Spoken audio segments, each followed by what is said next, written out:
Hello and welcome to Giant Mess, a sloppy sports entertainment podcast hosted by a Giant Mess. That's me, the real cinch Neal Lynch. I'm a single dad who loves to talk New York Giants football, Mets baseball, movies, TV shows, and comedy. This podcast has movie reviews, TV show recaps and reactions, post-game analysis, predictions, and funny stories about Parrington. Still not saying that word right. On today's episode, we're going to be talking about X-Men 97. I have been teasing this for way too long. It's time to get down to the nitty-gritty. This is an animated series. Yes, I'm a grown man and I watch cartoons. Sue me. X-Men 97, animated series that came out on Disney Plus. A kind of a rebirth, if you will, a continuation of the X-Men animated X-Men series that was airing in the early to mid 90s. So we'll break down each episode of that season 1 of X-Men 97. Yeah, so with all that introduction out the freaking way, dude, let's get it started up in here. X-Men 97. One of the most anticipated new series of the year. Disney announced, and it did not disappoint. I think I've kind of hinted at this or mentioned this here and there, most likely towards the end of podcast episodes, previous ones, that it's the best show of 2024. Is that ridiculous to say? If it's not the top one, it's definitely in the top 3 for me, dog. Whoa. I mean, I was not expecting this, not by a long shot. I thought it was going to be decent. I thought it would be good. I thought I don't know what I thought. I was like, yeah, I'll probably catch an episode or two. I didn't think that it would change my life. Well, I'm not alone in that assessment because Disney announced that the first episode had 4 million views worldwide in the 5 days following its release, making it the second biggest first season premiere for a full-length animated series on the service since the first season of What If in 2021. What a season that was. And man, did they follow it up with, I don't want to say a full-on turd, but it was a turd-likeness, a similarity to feces. I don't know if I necessarily agree with the direction they were taking, but I understand they felt like they had to move towards something and they committed to it. And I don't know. I personally would like to see a third season of What If. Streaming aggregator JustWatch. So the X-Men 97 was the 5th most watched television series across all platforms in the United States during the week of March 18th to 24th. Whip Media. I'm discovering a lot of names of media companies. Whip Media reported that the show is the second most streamed television series in the United States from April 14th to 28th, 2024, and was the most streamed television series from May 5 to May 12th. 2024.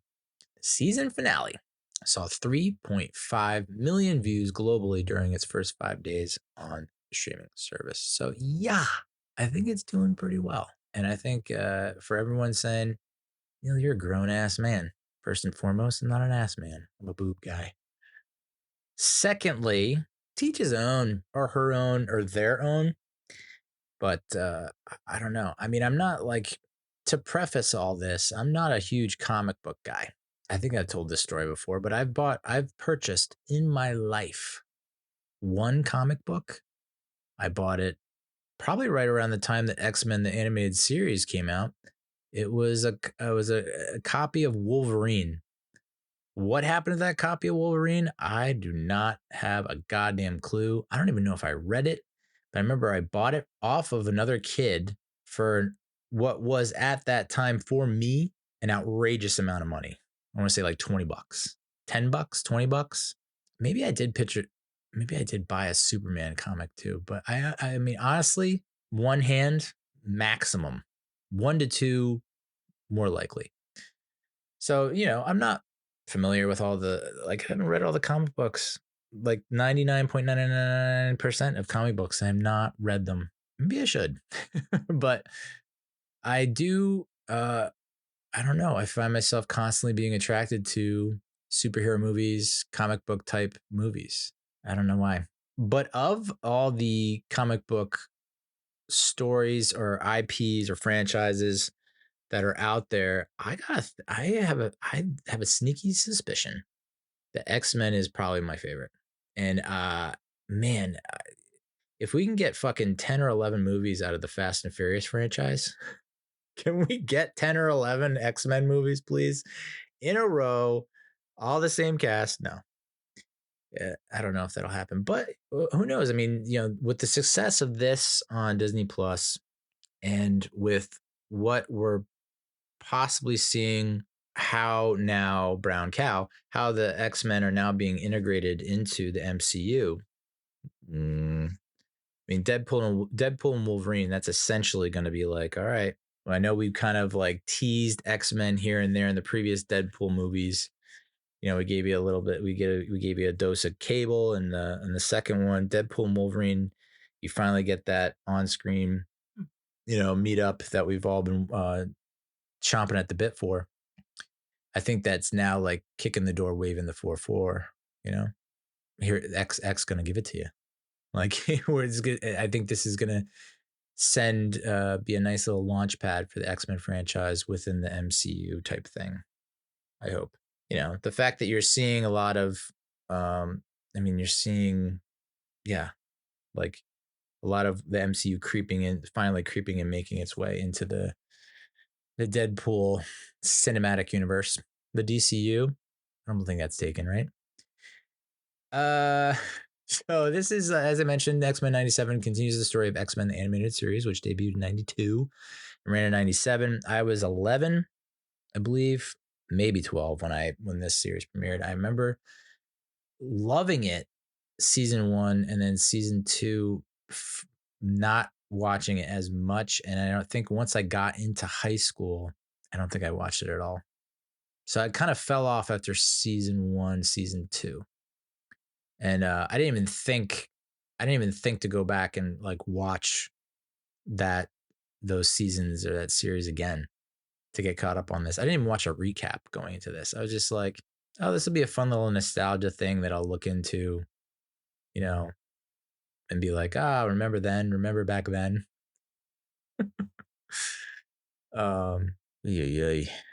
Production is a blast. You know what I mean? So yeah, I that's on me, but I just figured, oh, this will be like in the vein of like, isn't this like a cool nostalgia play? I didn't think it was going to like, oh no, we're actually continuing the series and there's a bunch of stuff. It's like I'm very not very, but I'm familiar with the healthy chunk of the roster of the X-Men and all that, so I wasn't completely lost, but I was, and I thought they did a pretty bang up job of not having to really explain much to anyone who didn't see that. Like I watched this whole season and there were only maybe 1 or 2 times where I was just like, whoa, I'm completely lost, So kudos on that front for, I don't want to say newcomer, a noob in today's parlance, but, for me, a guy who has seen all the movies, hasn't read any of the comic books, and watched a small sliver of the animated series, like for me to be fairly up to speed or for them to not have to, I mean, I thought, that's pretty huge.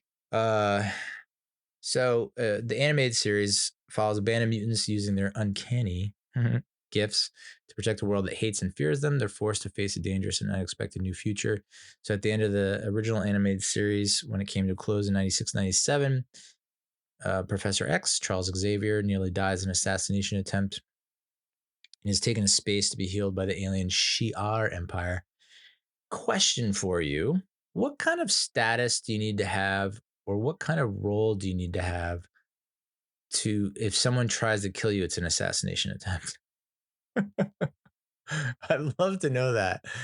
Like, what do you have to be? An assassination attempt is a deliberate and planned act for trying to kill a prominent figure, usually a political leader, celebrity, or other public figure. Got it. I was going to say, is it only reserved for politicians or can you be someone else? But like, yeah, okay. So Xavier is that dude. He's got that kind of clout that he can get the assassination attempt label placed on his attempted homicide. Murder. So this new series, it's not like a reboot, right? Rebirth? I don't know. It begins a year later after that assassination attempt. So it's mainly the X-Men trying to grapple and deal with his loss and all the new challenges that come with that. This is a show that was created by Beau DeMayo. This particular X-Men 97, he was not the creator of the original animated series. This Beau DeMayo, he wrote a couple episodes of Star Trek Strange New Worlds, an episode of Moon Knight, which I'd be curious, like, is Moon Knight just not happening anymore? We're not going to get a season 2? I kind of dug it, mostly because I feel like I sympathize with Moon Knight a lot. He's got like a sleep issue going on, pretty bad sleep disorder, and I do too. Now, am I out when I think I'm sleeping and having these night terrors? Am I out there moon knighting all over the place? Well, do I moonlight as Moon Knight? This is why you're single. This is why you're single. He also wrote, Beau DeMayo wrote 2 episodes of The Witcher, which started off hot and then I guess is now a steaming pile. He also wrote League of Legends Absolution, a short for DC, and League of Legends Before Dawn, another short for DC. Both of which were pretty highly rated, 7.8 and 7.5 out of 10. The Witcher for those seasons was an 8.0, and Moon Knight was a 7.3. Star Trek Strange New Worlds was an 8.3 out of 10. So yeah, this guy, he don't miss. You're unfamiliar with the cast of characters? Well, then allow me to reintroduce myself. My name is Hove. You got Scott Summers as aka Cyclops. He's the field leader of the X-Men, whose eyes emit powerful beams of concussive energy. Which, does that sound cooler than lasers? I have laser eyes, or I have eyes that emit powerful beams of concussive energy. You make the call. Jean Grey, telepath, telekinetic, is married to Scott Summers, aka Cyclops, and was the host of the cosmic entity known as Phoenix Force. Her relationship with Cyclops is complicated by her feelings for Wolverine. Who's Wolverine? That's Logan. He's a hot-headed mutant with a regenerative healing factor, heightened senses, retractable claws, and adamantium-laced skeleton. Yeah, Aurora Monroe, also known as Storm, can control the weather, described as a goddess. And yeah, dude. Oh boy, man, she gets things moving. I'll just say that. She doesn't just control the weather. I'll say that. Hottie. You got this guy Morph. Now, I remember watching the original animated series and thinking, like, I don't, and then watching this and being like, is Morph like was he part of the crew back then? Or sorry, were they a part of the crew back then? Because I don't remember Morph from the original animated series. But again, that might have been a character introduced later on in that run. I don't know, but I just don't remember. So it kind of caught me off guard. I was like, huh? What's happening now? Who's this? Morph is non-binary. They can change their voice and appearance to that of any person. There's a lot of hot debate going on because in this series, it's like he takes on the voice and appearance of other characters, but then it also seems like he has their power, or they have their powers. They take over the powers of the person they're trying to imitate or shapeshift into. Like in this season, Morph shapeshifts into Professor X, Jean Grey, Colossus, Psylocke, Sabretooth, Quicksilver, Juggernaut, Hulk, Mr. Sinister, like Hulk. So, okay, you have the voice and appearance of Hulk, but you also have like, you can smash like Hulk, and your skin is kind of like rhino skin. I don't know. That was confusing to me, but I guess the character Morph first appeared in the 60s comics as Changeling, which that rings a bell, an adversary turned ally who died disguised as Xavier, spoiler alert. And then, yeah, I guess for the original animated series, he had the same powers and a similar look to the comics, was given the name Morph, as DC already owned the rights to the name Changeling. Change it. 2001, the character was brought back into the comics This version went by Morph as well. Had chalk white skin, no nose or hair, or in base form, had vastly improved shape-shifting abilities and jokester demeanor. Got it. Interesting. Well, then you have Rogue, who in this series, like if you remember the X-Men, the original X-Men movies, 2000, 2003, 2006. Rogue was played by Anna Paquin, and she didn't have much going on. It was just like, I guess in one she did, but having watched the original animated series and now watching this, I'm like, they really missed the mark, huh? In the movies? Like, Rogue is fucking awesome. So badass. Looks great. I love her accent. Sassy firecracker of a personality. And goddamn, she absorbs the memories, powers, and energy of those she touches. I didn't realize she absorbs the powers. That's a new one. Yeah. Because the one in the movie, it was just like, she's sucking the life out of you. It's like, she's a man eater. I get it. She's a succubus. No. But in this series, she's fucking awesome, dude. Dr. Hank McCoy, aka Beast, the genius with superhuman strength and ability, Blue Furball. Remy LeBeau, aka Gambit, former thief who can charge objects with explosive kinetic energy, including his signature playing cards. Wonder how they landed on that. Like, check this out. He's going to use his playing cards like throwing stars. What do you think of that? It's like, man, you are way too high. Jubilation Lee, aka Jubilee. She's the youngest member of the X-Men. And great firework like explosions, and holy fuck. I think I'm just out on her. I want her to be so cool, and like she has like kind of a cool look, and like I want her to be so much more. And I find myself every episode being like, why? Why? I don't get it. Why? It hasn't clicked for me. But then again, I don't think I'm the target odd on this one. I don't think I'm the target on that one. The target. I think that's for another group. Because her presence throughout this season, yikes. I don't know that it really boosted her profile or made everyone want more Jubilee. More Jubilee, please. Like, I don't think anyone's saying that after this season.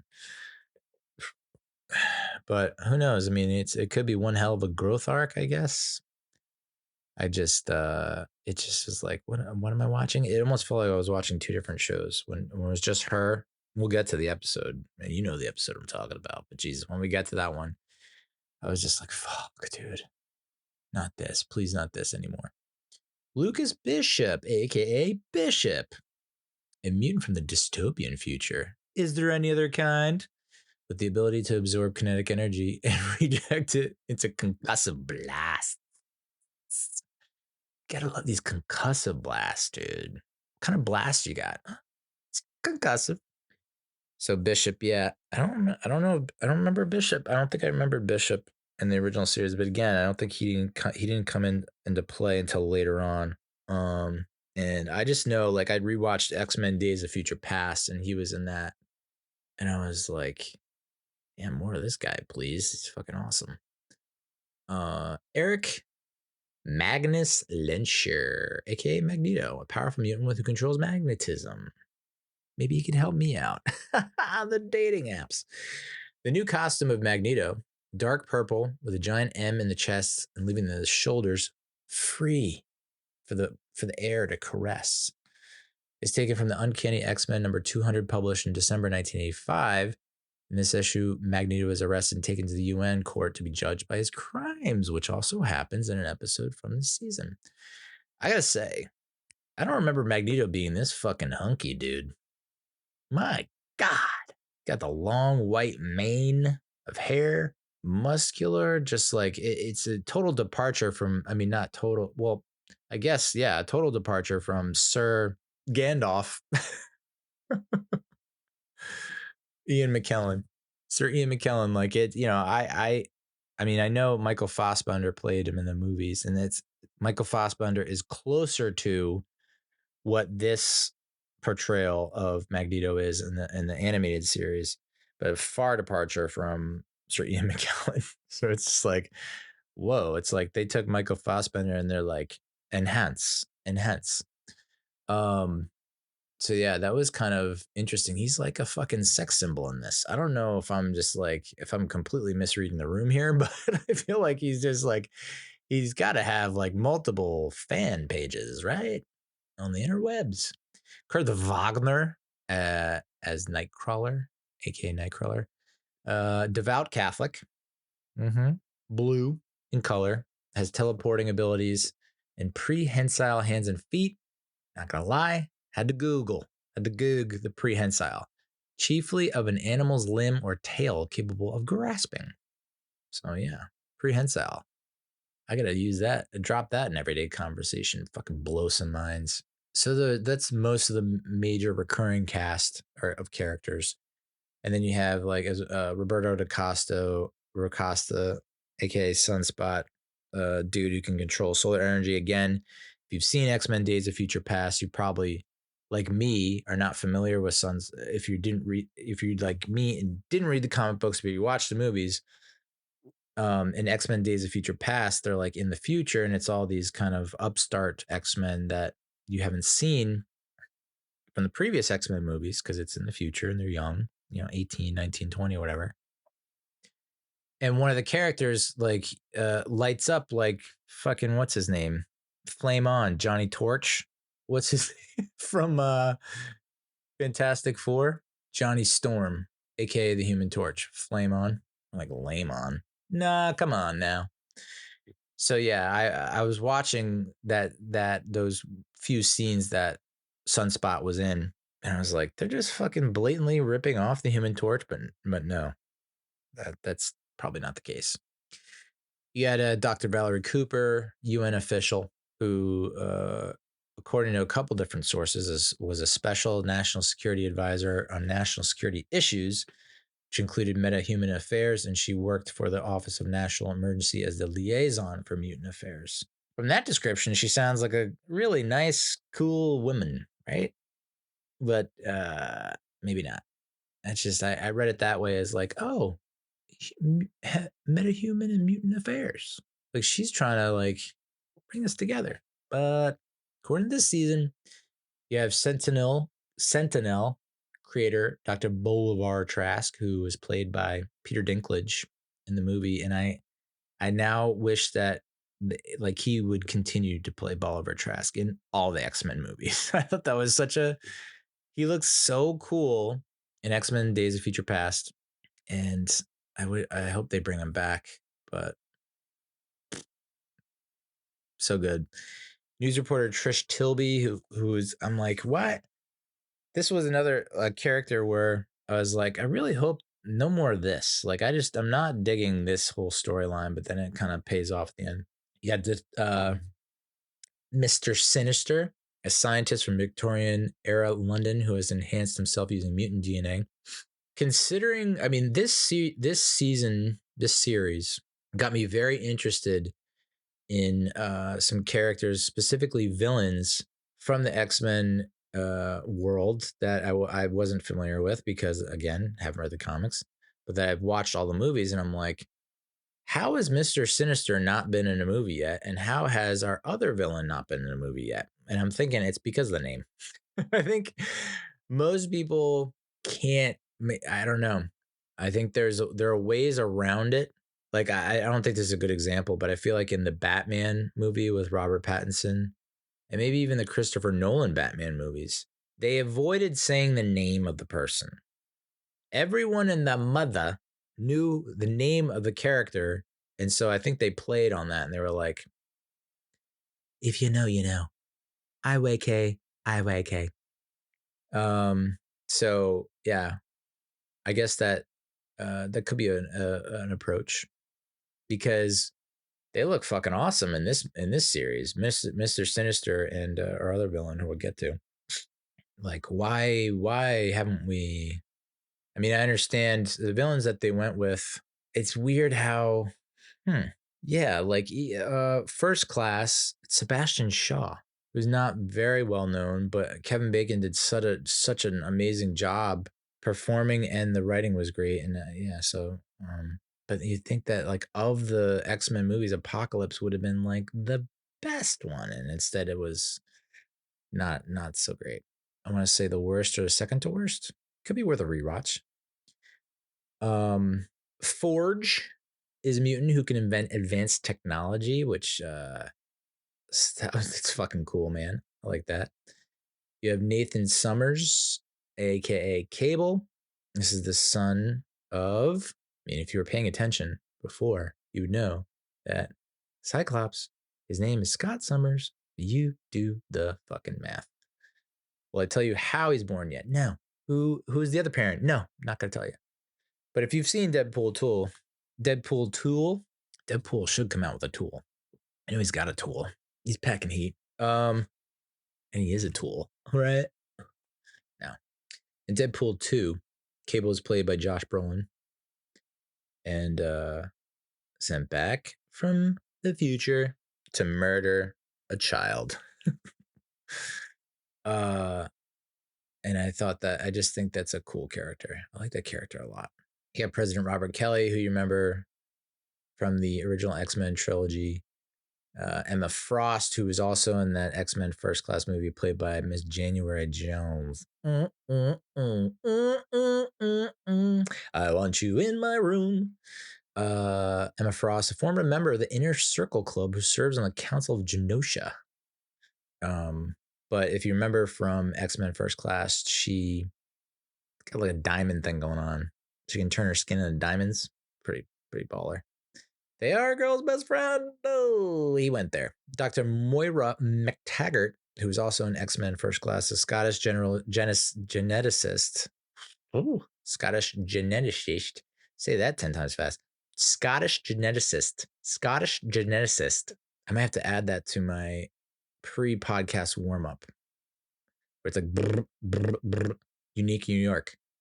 An arsonist has oddly shaped feet. A La Jolla man clings to life. Throwing a little Scottish geneticist. Serves on the Council of Genosha. Who played her in X-Men First Class? Was it Rose Byrne? She was like the love interest for Charles Xavier in that movie. And then we get a little Steve Rogers, aka Captain America, just doing his job as America's cop, top cop, as Rogue said in one of the episodes. And we also get cameos from Thunderbolt Ross, from Hulk lore, Iron Man, Daredevil, Doctor Strange, Spider-Man, Scarlet Witch, and Quicksilver. So they really tickled my fancy across the board with those cameos. It's just like, oh, this is the possibilities are endless. So quickly go through each of the episodes. The first episode was To Me, My X-Men. That's the title. It was directed by Jake Castorina, who directed The Death of Superman and Batman vs. Teenage Mutant Ninja Turtles. My God, dude. How is that not a movie yet? I mean, I know it's an animated movie, but a real life action movie? That would be, I mean, how fucking hilarious. It wouldn't happen with the Matt Reeves branch that we got going on right now. But would James Gunn have the fucking balls to sneak in a little TMNT reference? Just show like 4 turtles kicking ass, like just one quick shot. I think that would be hilarious. Well, I don't know that we'll never see a live action one, or will we? My God. Amazing. And it was written by the creator Bo DeMeo, premiered on March 20th, 2024. So a year after the assassination attempt on Professor X, the assassination attempt was by Henry Peter Gyrick. The X-Men have been legally sanctioned by the United Nations. Oh, it's always good to hear that. They save a young mutant, Roberto da Costa, aka Sunspot, from the anti-mutant group Friends of Humanity, who are using Sentinel technology developed by Bolivar Trask. The Friends of Humanity was originally founded by Graydon Creed. I had to look this up. the human son of the mutants Sabretooth and Mystique. Ooh, if that doesn't get your skin a crawling with goose pimples and bumps and whatnots, and the hair stand up, Sabretooth and Mystique bumping uglies, dude. Woohoo! Yeah, I'm sure that's available on certain sites. So now, in this here series, Friends of Humanity is led by Executioner. Executioner? It's not spelled like executioner. It's just X-Cutioner. So my guess is that that's his purpose. It's just like I need to execute the X-Men. And they're wielding weapons derived from Sentinel technology. To find the Sentinel creator, Bolivar Trask, the X-Men visit Gyrick in prison, and Jean Grey probes his mind using the machine's cerebro to amplify her psychic abilities, locates Trask at a junkyard in the Sahara, but also receives a horrifying premonition, which, looking back on it now, some believe, and well, it wasn't a reference to that. The Earth exploding in Remy LeBeau's Gambit's traditional pink flame as he towers over the dead and soon becomes a skeleton himself. Who do I tell? My therapy session is going to be off the hook. X-Men destroy the remains of the several Sentinels and the Master Mold supercomputer at the junkyard. If you're unfamiliar, Master Mold controls and facilitates the construction of the Sentinels, which are mechanical warriors programmed to hunt and capture superhuman mutants. And the X-Men apprehend Trask. I mean, basically, Days of Future Past, that's what they're dealing with there, is the Sentinel program launching and trying to avoid that, because ultimately, if you've seen the movie, it doesn't end up well for X-Guys or X-Crew. You know, the Sentinels are just like, they were just unstoppable. Cyclops and a pregnant Jean Grey announced that they are leaving the X-Men to raise their son's safety. So Cyclops, like de facto leader of the X-Men after X is supposedly, seemingly assassinated. Cyclops kind of takes the mantle, and then now he's like, well, Jean's pregnant, so we want to make sure we can raise our son in safety. So it looks like they're going to leave. And then all of a sudden, Magneto pops up, and he's like, hey, guess who's your new daddy? Guess who's your new captain? I'm the captain now. He tells them that Xavier gave control of the X-Men and Xavier's School for Mutants in his last will and testament to one Magnus Lyncher, aka Magneto. This episode got an 8.3 out of 10. And I have to say, for the majority of this episode, I was like, oh, this is it's kind of cool. Like, this could be a nice little late night show I watch, once in a while, and it's been fun. And then like Magneto pops up and is like, hey, y'all, check this shit out. And I was like, all right, I think I'm hooked. Episode 2 is called Mutant Liberation Begins. It was directed by Chase Conley, written by Bo DeMeo. Also released on March 20th. Magneto is forced by the UN to stand trial. A group of anti-mutant riders test his resolve. Magneto begins saving humans and mutants and refrains from killing anti-mutant militants. Cyclops and Jean decide to stay with the X-Men, while Rogue sympathizes with Magneto's struggles. That whole Rogue Magneto little love story, interesting things, my friend. I don't know. I mean, it's hard not to fall in love with Magneto. Dear God, what the fuck? This version of Magneto, damn. And there's a bit of an age difference between Rogue and Magneto, and I don't know if that's adding to the fire in my loins, but I dug it. I liked it. I'm hoping it's like she's 35 and he's 50. Just went white early. I don't know. Kind of bugs me out and freaks me out. It's so taboo, but like this is kind of hot. The UN forces led by Dr. Valerie Cooper attempt to arrest Magneto for the past terrorism, and he agrees to surrender and face trial. To prove himself during the trial, the Friends of Humanity stage an attack led by Executioner, and he shoots at Magneto with a depowering radiation blast.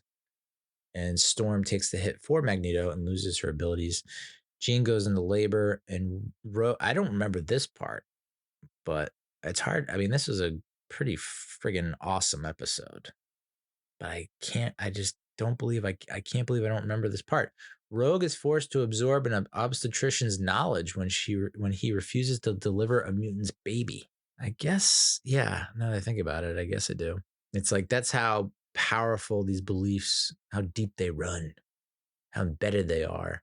That you have a doctor who took an oath Hippocratically. I don't know if it's 2 or 3, 4 fingers, one in the pink, 2 in the stink. That he's like, no way, it's a mutant baby. It's like, dude, what? This ain't the 50s and 60s, dude. It's 1997.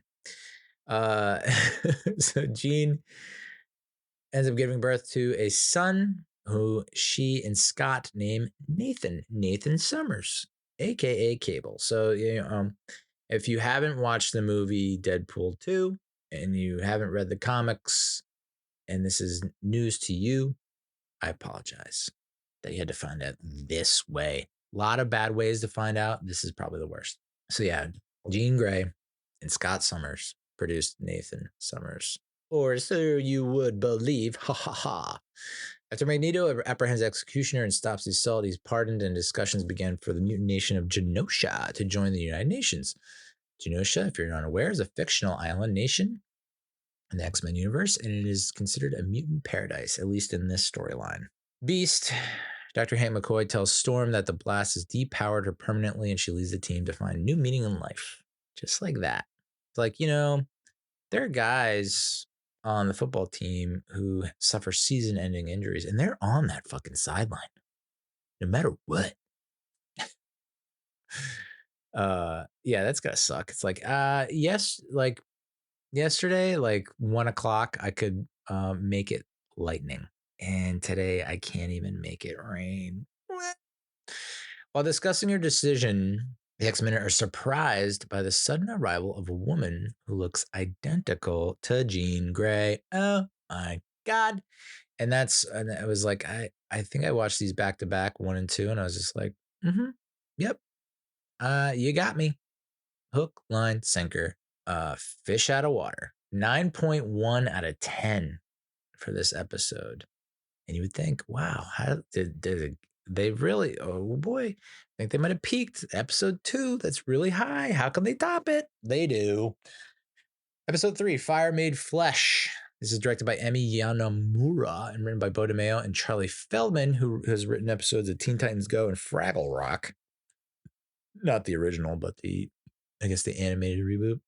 This was released a week later, March 27th. When a visitor arrives at the mansion with a dangerous secret that threatens Cyclops and Jean's relationship, the team is propelled into a tragic confrontation with an immortal mad scientist. So Beast determines that the Jean Grey look-alike is the actual Jean Grey. Bum, bum, bum.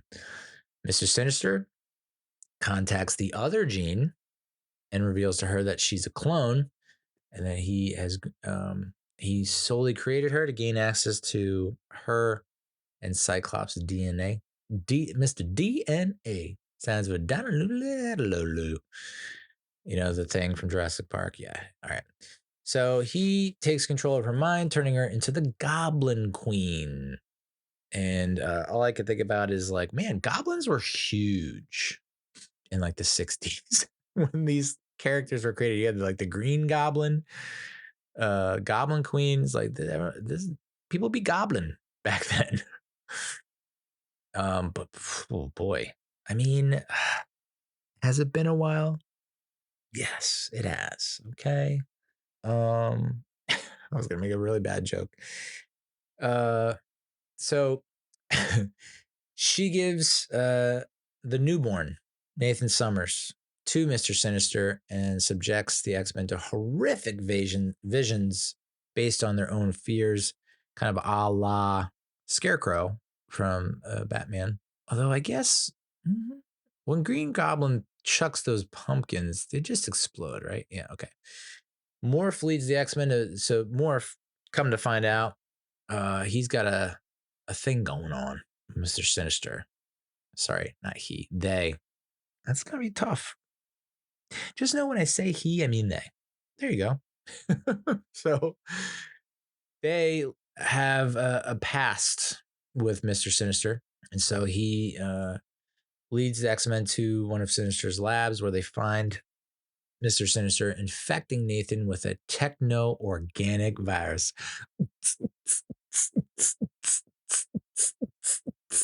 This beat is sick. Could you tell that was planned and choreographed and scripted? No, right? The real Jean Grey confronts the Goblin Queen. Oh, I gotta stop visiting particular websites. The Goblin Queen. Sometimes you make it too easy on me. Jean Grey, the real Jean Grey, confronts the Goblin Queen telepathically and uses their shared memories to free her from Sinister's control. And then the clone Jean Grey and Cyclops save Nathan Summers, who's left gravely ill while Mr. Sinister escapes. Clone Jean gives Nathan to Bishop. Basically they determine that this techno-organic virus was not of this world. It's technology that we're not in 1997 when this takes place. It's like doesn't exist. It's like, no, this is not. What is this? So they're like, but we know a guy. Do you got a guy from the future? We know a guy from the future. Bishop. So they give Nathan to Bishop and they're like, try and find a cure for this dude. And Bishop's like, okay. I mean, I'm not really that great with kids, but I'll give it a shot. And so that's where you make the connection that Nathan Summers is Cable. Cable comes back from the future. And that's when you find out that Cable is the son of Scott Summers, aka Cyclops, and this clone Jean Grey. And this clone Jean Grey is like, hey, I've done a little thinking about this, and I don't think I want to be called clone Jean Grey anymore. Can we call me something different? All right, what are you thinking of? Madeline Pryor. And she's like, and with that, I'm out. So she leaves. And while Storm is trying to sink her sorrows, drown her sorrows, sink her sours. Sink your sours. Your sours. So drink. What's happening here? Drown your sorrows. Sink your sours. Let's make it happen. She's in a bar in Dallas. She's drinking. And that's when a man comes up to her, sits next to her, knows her powers, and tells her that he's a friend of Charles Xavier. And his name is Forge. Is there a cooler name? Debatable. The rating on this is an 8.5 out of 10. And things are moving along at a really nice pace. Really love where this show is going. Love where the series is heading. And I'm like, this is like the best series, not just this year, but of the decade, of the century. And then we got episode 4, Motendo / Life Death Part 1. Yikes, dude. Directed by Chase Connolly, written by Bo DeMeo and Charlie Feldman, released on April 3rd, just 2 days after April Fool's Day. And you have to be a fool to like this friggin' episode. A bit harsh, I know. On her birthday, and you can guess why after I say this name, on her birthday, a nostalgic Jubilee is forced to relive the X-Men's greatest adventures when an entertainment system transport into a 16-bit video game. I gotta be honest, part of me was like, if I could do it all over again in high school, I would have tried to party more. I wouldn't have thought that I wouldn't have settled for a pizza pie, chicken wings, a liter of cola in video games. But then, now that I'm in my midlife crisis, that sounds amazing right now. Let's do it. So Jubilee wants to celebrate her 18th birthday at the arcade. Oh, legal. What's up? But Magneto refuses. Typical dad shit. You don't get it. Okay, boomer. Roberto DaCosta, aka Sunspot, consoles Jubilee, who's surprised to find a new Motendo video game console in her room. pair are pulled into a video game based on the previous adventures created by the alien slave master Mojo. This, as much as like I didn't like, it's not the best of the episodes of this season or the series. It's like quintessential 90s shit. Like, yeah, I feel like, yeah, this is exactly what the 90s were. So Jubilee enjoys reliving her past missions, but a character named Ebsissa convinces Jubilee that she would be living an empty life. And so she helps Jubilee and Roberto defeat Mojo. Ebsissa, I believe, yeah, is an older version of Jubilee. Yeah. This is where I did get a little confused about this. Future version of Jubilee. Oh, from Earth 92352. Got it. There's so many fucking Earths. I just want to go to one other one to start. Yeah, enslaved in part of Mojo's game, agreed to do his bidding. Yeah, drastically altered in X-Men 97. Her role is revealed when Jubilee and Sunspot get sucked in the game. Sent to the X Mansion, but rather than leisure time, bidding. Yeah, me. Yeah, I don't know. I'm not a huge fan of this episode. They return to the real world. Jubilee and Roberto, and Jubilee kisses Roberto right on the lips. Nice big smooch. Forge, on the other hand, takes Storm to his ranch where he has created a machine that can restore her powers, though it seemingly fails. Storm notices a strange owl flying around the ranch. What's up with that friggin' owl, dude? And that's when Forge admits that he designed the technology with mutant inhibitor collars and Executioner's radiation gun. He designed those things. He designed the technology of the mutant inhibitor collars and Executioner's radiation gun, which depowers mutants. So Storm's like, fuck you, dude. God damn. Can I find Mr. Right? God damn. And that's when the owl reveals itself to be a demon called the Adversary. Thought that was really trippy. And that ultimately is probably what saved that episode from being like one of the even worsely rated, was that kind of initial launch of that storyline. Because like Storm and Forge, dude, they're gonna make a ton of babies. Just I get that vibe. They got just that deeper connection. So the Adversary, also voiced by the same voice actress who does Storm. So I thought that was interesting and cool. Didn't realize that when I was watching it, but it was cool that they made that decision because I think it ultimately paid off. And the owl brings Storm back to the ranch and poisons Forge. So yeah, this IMDb rating on this one, 7.1 out of 10. Next episode is Remember It, episode 5. This was directed by Emi Ionamura and written by Bo DeMeo, released April 10th. You will remember this episode. I don't understand how you could ever forget this episode. Never forget. That's the level of episode we're talking about here. So as Genosha prepares to join the United Nations, select members of the X-Men team head to the island nation to be honorees. Back at the mansion, a behind-the-scenes press event risks airing the X-Men's dirty laundry.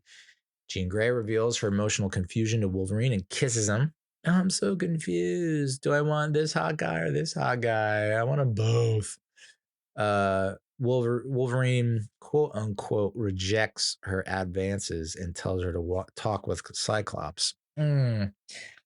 Wolverine's just as much a part of this as anything, right? As Jean. It's like we're all like, Jean, just decide already. But it's like, Wolverine, you're not really helping things, dude. And if you really want things to stop, then you gotta find your own lady. Cyclops has been communicating telepathically with the Jean clone, Madeline Pryor. How could you not, right? You have a kid together. It's tough. Believe me, I've tried to break that bond. It's tough. You know. And then he catches shit from the actual Jean Grey. It's like, but she looks and sounds and acts exactly like you, dude. And I made a baby with her. With you. But it's her. Magneto, Rogue, and Gambit travel to Genosha. Yes, love triangle for one, please. or for 3, I guess I should say, or for all. What a love triangle. God damn, that is nice. Magneto, Rogue, and Gambit. I mean, Rogue and Gambit makes sense, right? Even though I don't know if there was any indication, was there or was there not any indication that they had never done anything intimately or physically that they wanted to, but they couldn't because of Jean's whatever, or not Jean, Rogue's whatever. But they had this great little Southern connection going on that I really dug. And then of course we talked about the Rogue Magneto heat. So awkward for Rogue. There are a lot of like a girl trying to decide between 2 guys. Oh, look at that. Wait a second. Guy, 2 women, woman, 2 guys. But also a woman with also 2 guys. Damn, dude. Hey, you know what? Let's just take a bunch of Molly, figure this out over one long weekend. The Genosian Council asks Magneto to lead the country, and he agrees on the basis that Rogue leads with him. Rogue then explains to Gambit that she had a secret relationship with Magneto when she was younger. Yikes. Because I was always kind of like, I mean, now it's like kind of hot, but then like when she was younger, like how much younger?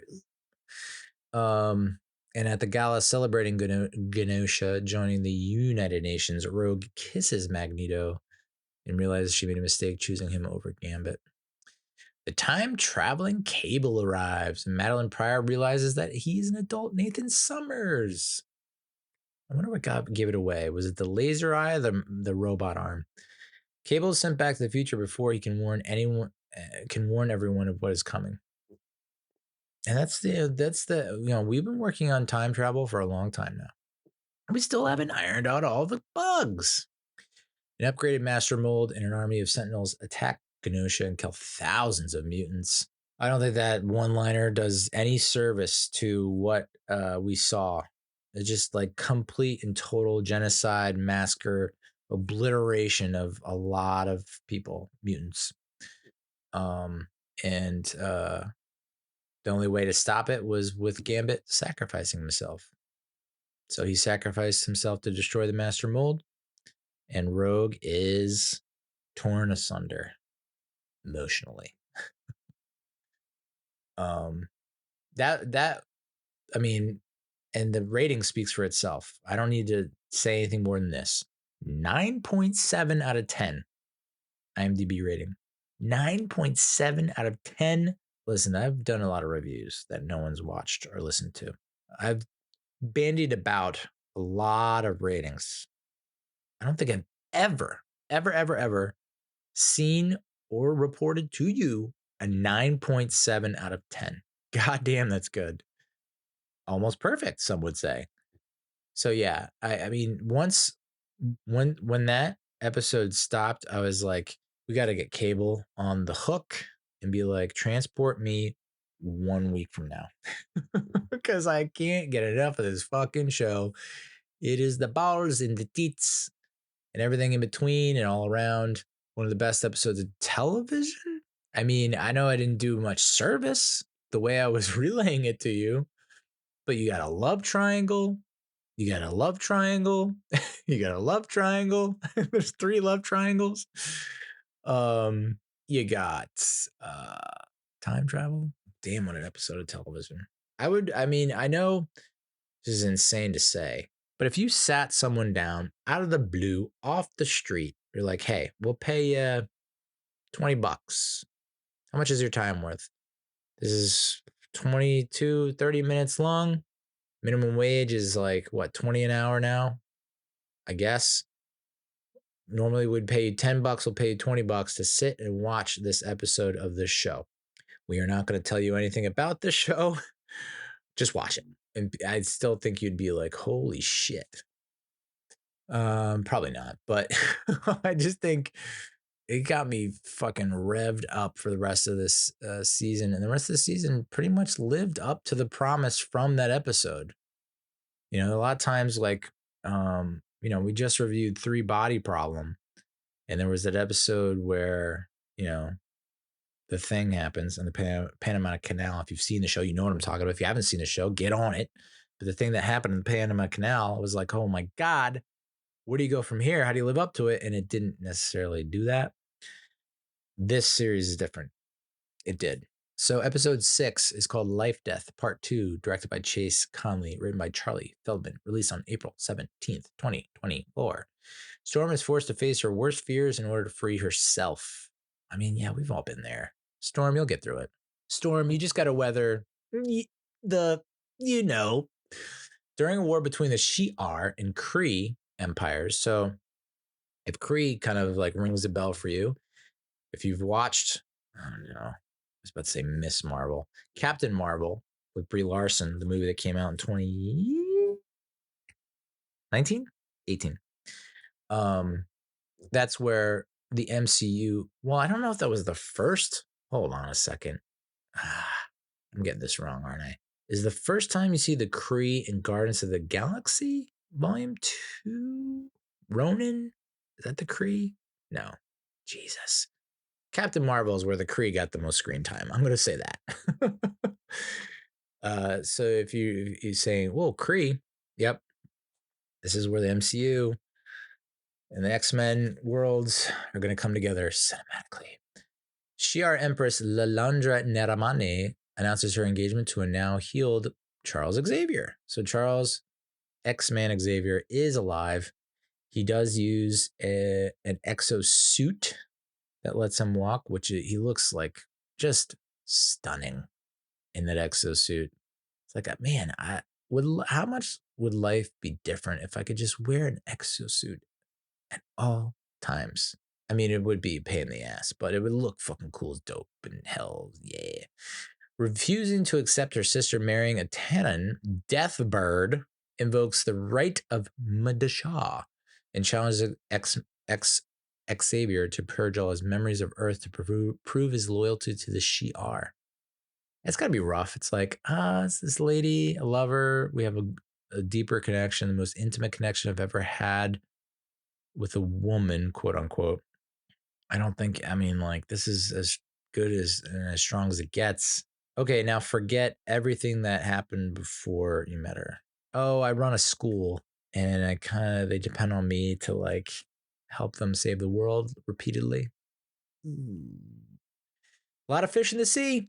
Xavier's refusal to renounce his memories of the X-Men results in a battle between the Shi'ar Imperial Guard and Deathbird supporters until Xavier pulls everyone into the astral plane to educate them on coexistence.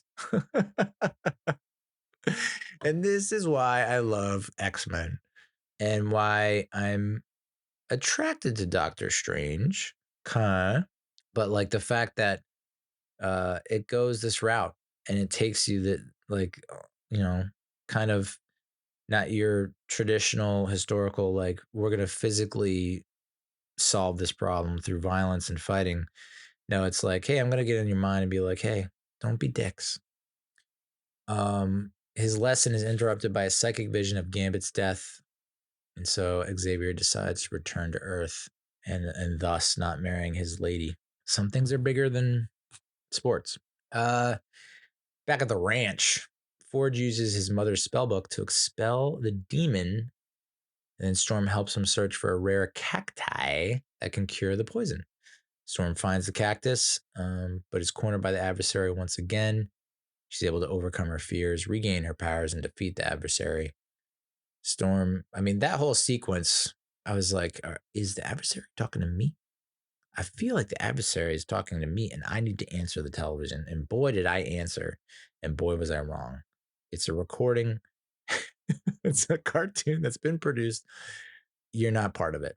Storm heals Forge and they learn about the attack on Genosha. Trask is confronted by Mr. Sinister, who warns that Genosha was just the beginning.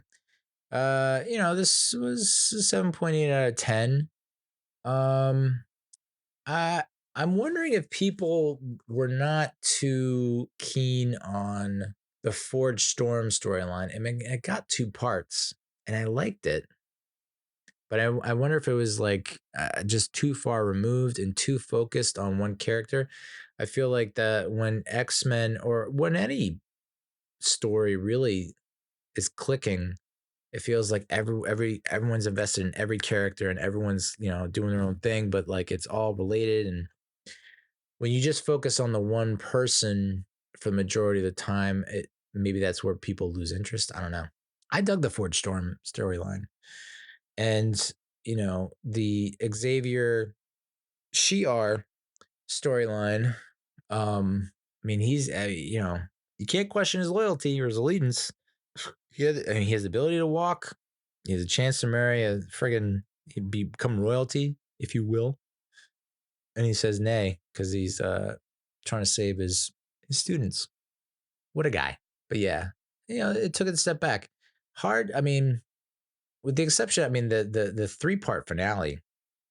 Holy shit! The fact that it was able to do that and maintain that over 3 episodes, not just one, was impressive. So, but this, step back in terms of ratings, 7.8 out of 10. A little harsh, but still very high, almost 8 out of 10. Episode 7 is called Bright Eyes, directed by Emi Emmett Yanamura and written by Charlie Feldman and J.B. Ballard, released on April 24th, 2024. Cyclops focuses the X-Men on finding Bolivar Trask. However, when the team locates the Sentinel inventor, they realize that they have all been played, son, by a mastermind. So we kick off the episode with the funeral for Gambit. X-Men are in their attendance. Nightcrawler delivers one hell of a eulogy, a speech that hard to forget. Working in, like, it could have been very corny, or it could have been like, oh, really? I know people are not a big fan of puns. Explains why I am soup's not pop. You know what I'm saying? Super not popular. But threw in some nice wordsmithing there. That was, I don't know, it didn't feel corny. Because I remember when I started first watching the show again, I was like, oh, this is, it's soap opera P in terms of the writing and the voice acting and whatnot. But then it infects you. And this speech from Nightcrawler is just a shining example of, like, it could have very easily delved or dove into that kind of sappy, saccharine soap opera type thing. But this was like the good soap opera, Days of Our Lives. I don't know. Rogue is pissed. And so she's looking for Gyrick and Trask, because of Gambit's death. She ends up linking up with Captain America, and none too pleased with what his response is. So she calls him America's cop, America's top cop, in that Southern accent that is so great that I'm not going to try and replicate because I'll butcher it. And ends up chucking his shield over the mountains like Uncle Rico and Napoleon Dynamite. I bet I can toss his football over those mountains. But she actually did it. So Captain America apparently is playing it political this go around. Well, I guess he's always been political, right? Civil War. It's Iron Man. In this one, he's like, I gotta lay low. Like, I can't associate with the mutants or something like that. He just doesn't necessarily give his ringing endorsement for mutants and says that he has to kind of keep his distance. Not in those words, but of course, Rogue's none too happy about that. And she also confronts Thaddeus Thunderbolt Ross, who you might remember from the Hulk movies. She comes down to this military base. She's knocking at the door in her own particular way. Ross is like, this bunker, this base is Hulk proof. They're not getting in here because he doesn't know who it is. And then she gets in there. And so that makes me think, oh my gosh, Rogue, I don't know what it was during the original run. Again, I only watched the first season or two, but I never looked at Rogue as this super powerful being. I'm like, I know she can be dangerous in spots, but the fact that she's able to, like, get into a military base that's Hulk proof makes you rethink a lot of things in your life. It's like, it reframes her to like, oh shit, this chick stronger than Hulk, better than, bigger, better, bolder than Hulk. So that is, if they ever do, you're welcome, with the poop joke.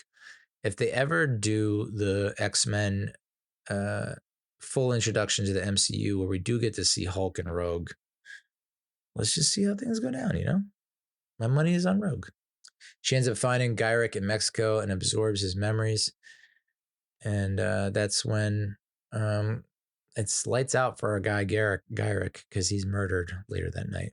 X-Men are contacted by a terrified Bolivar Trask who tells them that he's in Madripoor, which is a fictional island city-state in maritime Southeast Asia. Roberto and Jubilee visit Roberto's mother and tell her that he is a mutant. She seemingly accepts him and says a mother always knows. Back in Madripoor, the X-Men learn that Mr. Sinister and the UN's secret OZT division has been developing a highly advanced Sentinel program, and that OZT stands for Operation Zero Tolerance. Rogue, they end up fighting Bolivar Trask, trying to get info out of him, and Rogue goes a bit, I'll say it, Rogue goes rogue. Rogue went rogue, and she's holding Trask. She flies out with Trask holding him by the ankle, dangling him. You know, they're up on a skyscraper, a tall-ass building, long fall. I don't think he's going to make it if he falls. And so he said something. I was trying to find the quote on this.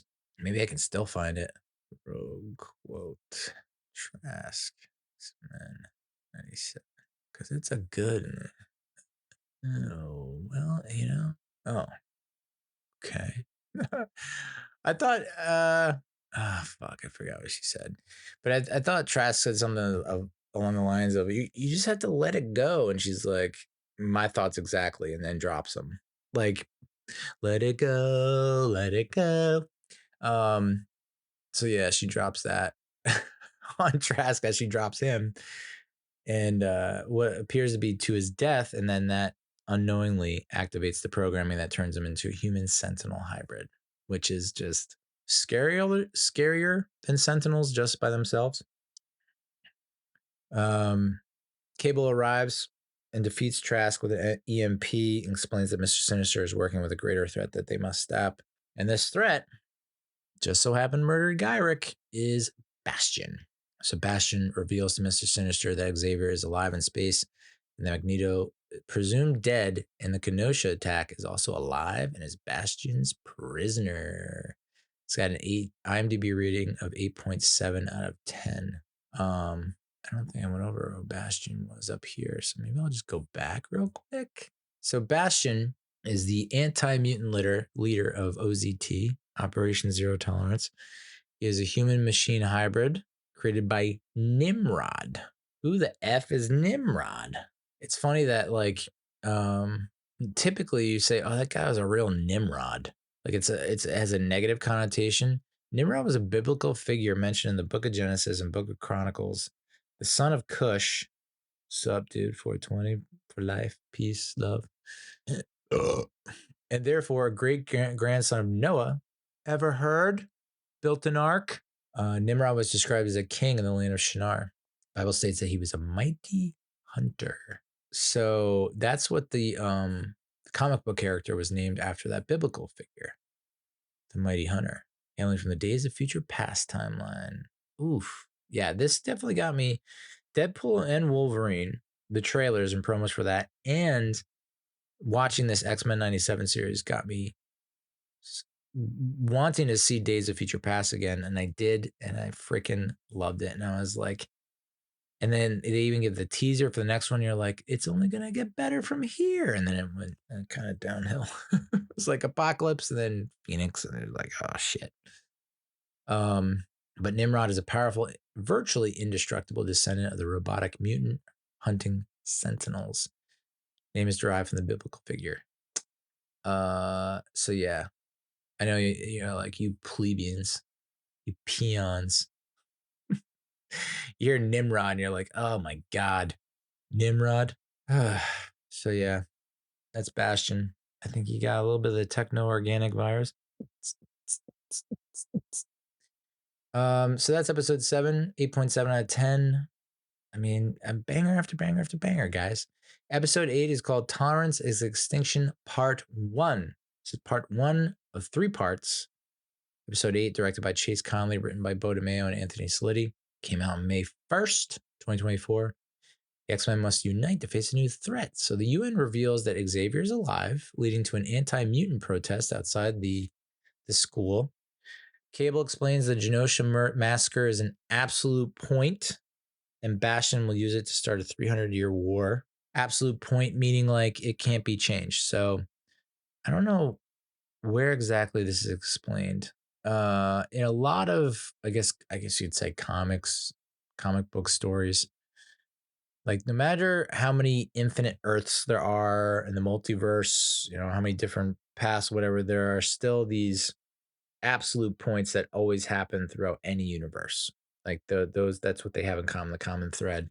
I guess if you remember my review of Spider-Verse, the second one, they were like, well, these are absolute points. Like your Uncle Ben has to die for Peter Parker to become Spider-Man. Blah, blah, blah, blah, blah. So like all these things have to happen for it to be true and you can't change it, basically. It's not flexible, it's not relative, it's absolute. It's going to happen. And the Genosha massacre is an absolute point, meaning like I guess it happens in every universe. Cyclops, Jean, and Cable travel to Harmony, Pennsylvania. I've been to Lake Harmony, Pennsylvania. Is that the same thing?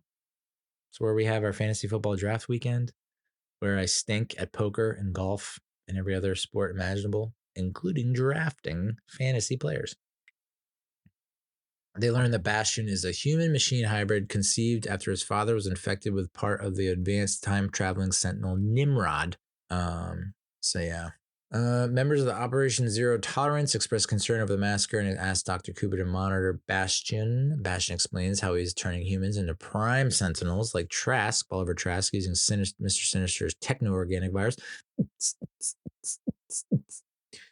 And the prime this explains a lot, because as soon as I saw this line, it reminded me, oh yeah, this is what elevated not just the episode, but the series to a whole new level. Prime Sentinels activate around the world, attack mutants, and burn down Xavier's school. So basically, they show a shot of a mother and father on the couch with their daughter and their son, a bowl of popcorn, watching TV, and then all of a sudden their eyes change color to white or whatever. And so it's like they're activated, they're Prime Sentinels. That friggin' stupid TV reporter Trish Tilby or whatever, who is like, got the hots for Dr. Hank McCoy, who doesn't, she activates and she's a Prime Sentinel. So it's like all these random people, living everyday life thinking they're normal human beings, Prime Sentinels, and there's way more than you would think, and they're all over the world, in vast, huge numbers, and it's just like, oh shit, like, and I think even Beast points it out, and like is it in Cerebro? No. It's somewhere where it's just like they have like a hologram type thing display, and it's just like, oh shit, they're everywhere. And you get to see them activate all over the world and just fly and just fuck shit up. A horrified Dr. Cooper releases Magneto. She's like, yeah, I know you're a prisoner at Bastion's, and I'm kind of working with Bastion. But this has gotten out of hand, and I need you. We need you. So do your thing. She releases Magneto, and he creates a worldwide blackout that kills thousands of people and shuts down all the Prime Sentinels. Kills thousands of people. I thought he just shut down the Prime, because the Prime Sentinels, maybe I misunderstood that worldwide blackout. I don't think he killed humans. I thought he just shut down the Prime Sentinels, but apparently he killed people. I don't think that's right. He also prevented a lot more killing of mutants. I don't know. Wolverine fears Magneto has declared war as Xavier returns and summons the X-Men. To me, my X-Men. 9.3 out of 10. Wholeheartedly agree. I mean, this Prime Sentinel scene with the Genosha massacre scene, next level. So then we get Tolerance is Extinction Part 2, Episode 9, directed by Emi Emmett Yanamura, and by Anthony Salitti, premiered on May 8th. The X-Men work to settle the score before it's too late. The X-Men met with some distrust. They focus on stopping Bastion and convincing Magneto to reverse his blackout. Magneto reestablishes his mutant haven on asteroid M and chooses to leave the Earth without power. What a dick. He rejects Xavier's dream of mutant-human coexistence, which that's been like the ongoing battle, right? That's the big struggle. Every time that Xavier thinks he's won over Magneto, to give peace a chance, Magneto, something fucked up happens, and Magneto's like, this is why I don't do it. Magneto invites the X-Men to join him, and only Rogue and Roberto da Costa, aka Sunspot, accept. This is after. Is this after or before? Because I think there's a scene when the Prime Sentinels are activating. They are at Roberto da Costa's parents' place, where his mother is having a party, and they're like, "We got to take this one," or something like that. The Prime Sentinels take a mutant who, I don't know, they take him away, and so the mother applauds it, and so it's you ultimately you find out that the mother is not as like accepting of mutants as she claims to be, and so Roberto is a bit pissed about that, as is Jubilee, and so that I think that's a major reason why he decided to go with Magneto. He's like, you know what, fucking humans, dude. My own mother is a human. She's done this shit, and then Rogue, it's like, well, Gambit's not around. Better go with Magnus, who most likely wears magnums. You know what I mean? The rest of the X-Men return to their former base on Muir Island to regroup. They split into two teams. They have the blue team, led by Cyclops, that goes to Asteroid M to confront Magneto. And then you have Storm and Jean's gold team that heads to Bastion's hideout in the Galapagos. I think it's like a top 5 place to have your hideout. Galapagos. The turtles, they got it right. Beast and Forge create a collar that can block Bastion's technopathy and sever his control over the Sentinels. Forge redeeming himself. Just when I thought you'd gone and ruined it all, you totally redeem yourself. Beast and Forge, another great duo. I like Forge with Storm, and I like Forge with Beast. I like that duo. More of that, please. The gold team battles, so the gold team, Storm and Jean's team, battles an army of Bastion-controlled Sentinels as well as Mr. Sinister. Sinister takes control of Cable's mind and uses him to overpower Jean Grey. Jean Grey, and this, keep in mind, this is Jean Grey, looks, speaks, acts, sounds just like Cable's mom, but is not Cable's mom. The honor goes to Jean Grey's clone, Madeline Pryor. So Jean sends a desperate psychic message to Cyclops on asteroid M. Xavier attempts to take control of Magneto's mind, but is blocked. Wolverine stabs and seriously injures Magneto, but then Magneto begins ripping the adamantium steel from Wolverine's skeleton. Ouchies. What the fuck? That was one of the most intense scenes. And I'm like, this ain't your 12-year-old younger version self of X-Men the animated series. This has gone a step further, because that scene where Magneto's pulling out his fucking skeleton, I was just like, I need to ice down after that. Apply some aloe. It burns. Yeah, what a great fucking episode of television. 9.4 out of 10, dude. So goddamn good. Although it makes you wonder, like, and I mean, if you remember X-Men, the X-Men movie, the first one, it came out in 2000, which kind of, I believe that's the movie that's been credited with like the resurgence of superhero movies, right? Because there was a period where it's like 92 was Batman Returns, which I guess a lot of people viewed as like not as good as Batman 1, but over the years, I think people have kind of warmed up to it, myself included. Then you had the like 95's Batman Forever, which when I was in high school, I was obsessed with. I loved Jim Carrey. I thought Tommy Lee Jones was great. Val Kilmer, not too bad. I prefer Michael Keaton, but Val Kilmer, not too bad. Who played Poison Ivy? Was it Nicole Kidman? No. Oh no, she wasn't. Oh, okay. Yeah. Nicole Kidman was Dr. Chase Meridian. So no, it wasn't Poison Ivy. That was the next one, right? 97, where it was Bane, it was Poison Ivy, and it was Mr. Freeze. Yikes. I forgot Drew Barrymore was in that. I gotta rewatch that when I'm really high. Chris O'Donnell's Robin, Jim Carrey's the Riddler, Tommy Lee Jones is Two-Face. So yeah, I was obsessed with that movie. I mean, it does not have good ratings at all. 5.4 out of 10 IMDb rating. It's a bit harsh. Come on, guys. Come on. June 16, 1995. I think I saw that in the theater. Did I own it on VHS? I think I watched the shit out of that movie. Ooh, got a best cinematography Oscar nomination, best sound, best effects, best sound effects editing. Holy fuck. Wow. Saturn Award for best costumes, best fantasy film, best makeup, best special effects, Blockbuster Entertainment Award.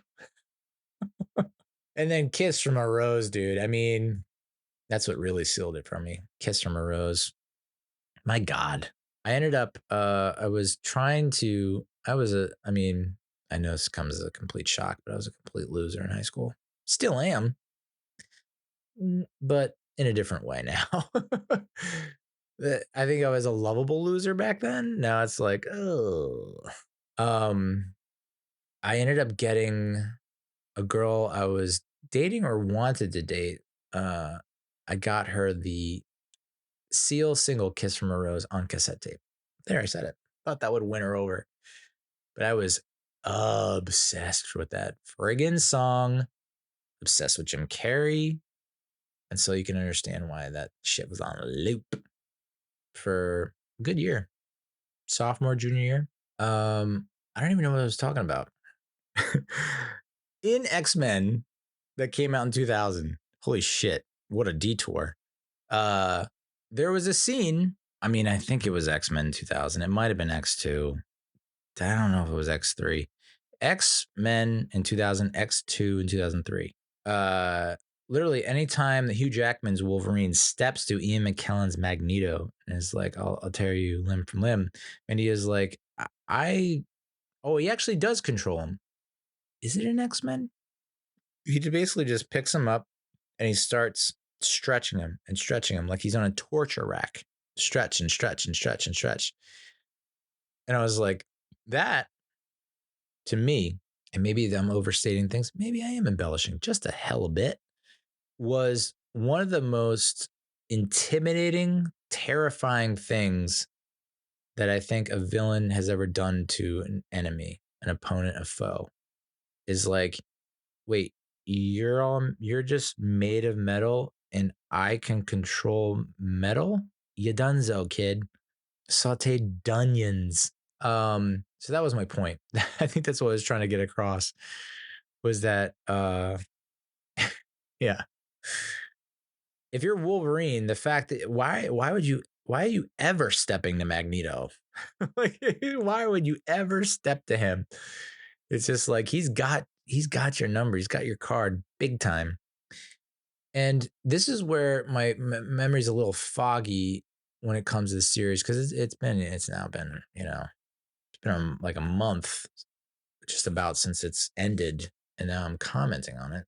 Timing's never been my strong suit, but it felt like in that scene, did he not rip it? Looks, I mean, my God, it looks like he ripped the metal right out of him.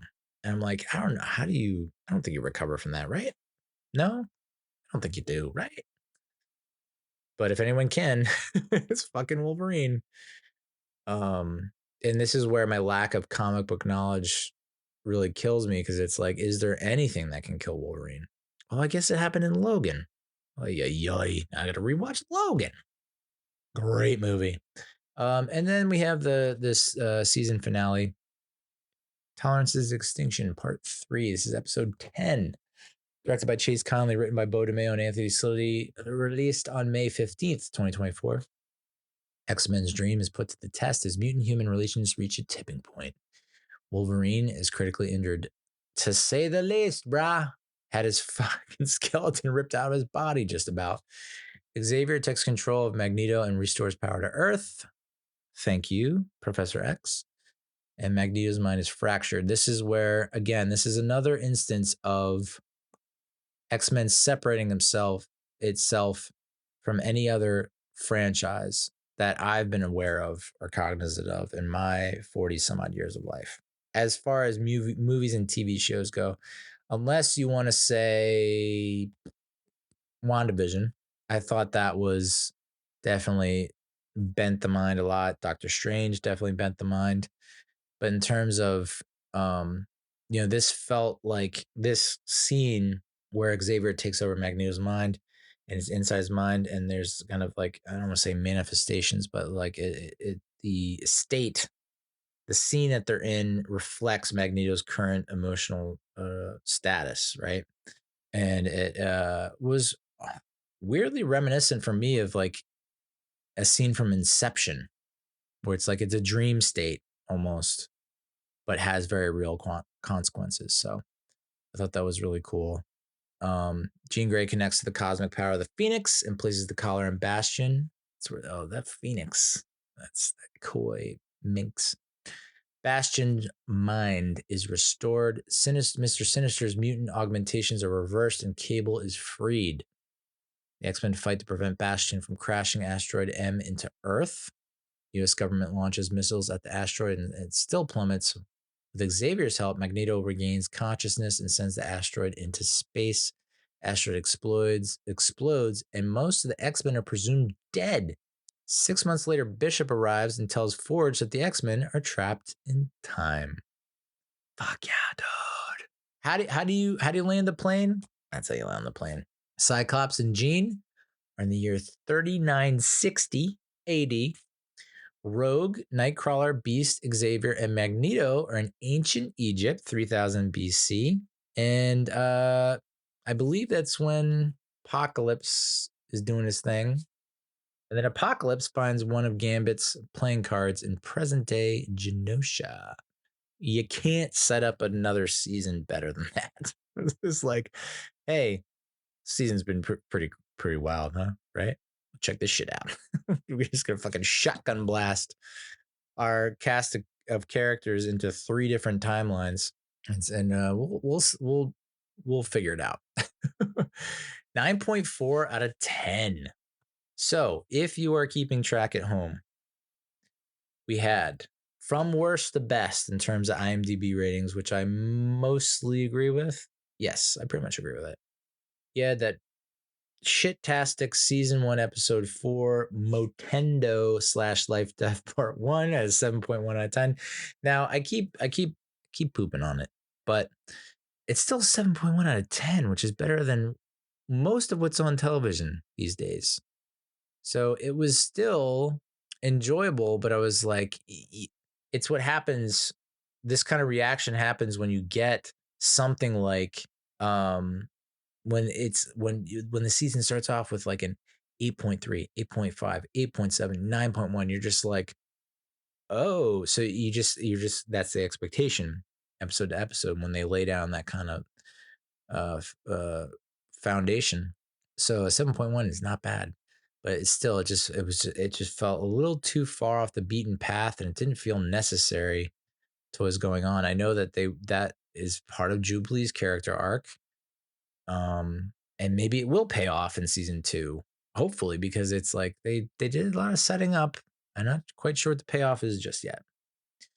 So next lowest, going up a notch, is Life Death Part 2.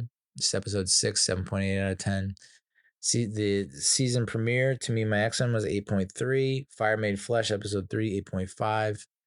Bright Eyes episode 7, 8.7. And then you have Mutant Liberation Begins episode 2. It's a 9.1. And then you have the 3-part finale, 9.3, 9.4, 9.4. And then you have Remember It, episode 5, that 9.7 out of 10. What a friggin' ep. So what do the friggin' critics say? Can you take a wild gander, dude? The consensus on Rotten Tomatoes was that pulling off the extraordinary feat of staying true to its beloved predecessor while charting a path forward for the franchise, X-Men 97 is simply excellent. Oh, you critics, you love your friggin' wordplay. I'm right there with you. 100% of top critics gave it a favorable review. That's not a typo. 100% of top critics gave it a favorable review. And I know sometimes you might see that in Rotten Tomatoes, but it's like 3 dudes, two guys, a girl, and a pizza place. You know, it's like not a lot of actual critics reviewing it. This is like it's got a bunch of critics, and they gave it an average rating of 8.3 out of 10, a little on the lower side. 99% of all critics gave it a favorable review, with an average rating of 8.9 out of 10, which I'm closer to that. And I think I did give it a 9 out of 10 on IMDb. 94% of all audience members on Rotten Tomatoes gave it a favorable review with a 4.6 out of 5. And I'm right there with you. So 4 out of 5 is like an 8 out of 10. 4.5 out of 10 would be a 9. So yeah, I'm right there. I'm probably right at the 4.6 out of 5, 4.4, 5 out of 5. Critics called the series Marvel's best release in years. And you'd have to say, is this the best Disney Plus TV show? I know a lot of people will say Andor. Some people might say Ahsoka. Some people might say The Mandalorian. I don't know, man. But this is where it's hard to compete. Like if you're a live action, this animated series, there's, I don't want to say no limit, but like there's a lot more you can do than what you can do in live action. So that's where it kind of has the edge. And but yet again, animated series, so like it's not going to be taken seriously, I guess, because there is that kind of cheat code element to it, having being animation, not live action. Metacritic, which uses a weighted average, assigned the first season a score of 82 out of 100 based on 14 critics, indicating universal acclaim. And there's only a couple bits of trivia here, but I thought it was worth mentioning. And we'll wrap it up. Kevin Feige had only 2 conditions for the show, because this is the first. Yes, this show marks both the first Marvel Studios project with the Marvel Animation banner and Marvel Studios' first X-Men project, and hell of a way to kick things off. And so in doing this, Kevin Feige only had 2. Kevin Feige is the kind of the head honcho at Marvel, essentially. Kevin Feige had only 2 conditions for the show. The original X-Men animated series voice cast had to return, which most of them did. Some of them have unfortunately passed. Some of them declined, but not because due to lack of interest. They were like handing it off to someone they felt was more deserving. And so that was cool that they were able to bring back a lot of the voice cast. And then number 2, the rights for the theme song of this series had to be obtained, and Kevin Feige is completely reinforces my belief in you. Yeah, you have to have that theme song, dude.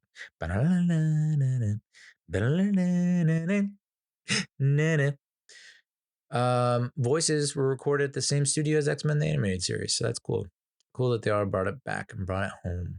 So who knows when we'll get season 2.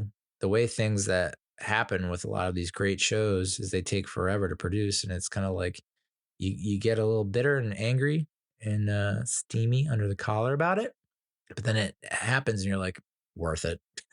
Thank you. Definitely make sure you take the time to make this right. So we'll probably see another season in 2026. Jesus Christ. So that's the episode. Thank you so goddamn much for watching, for taking your time. You only have so much time on this earth, and you decided you'd spend it watching this fucking mug. And thank you for listening, for letting me into that big, beautiful brain of yours. I'm in there. Never forget, I'm in there. Remember it. And I'll talk to you next time. We still got we still have to review Outer Range Season 2.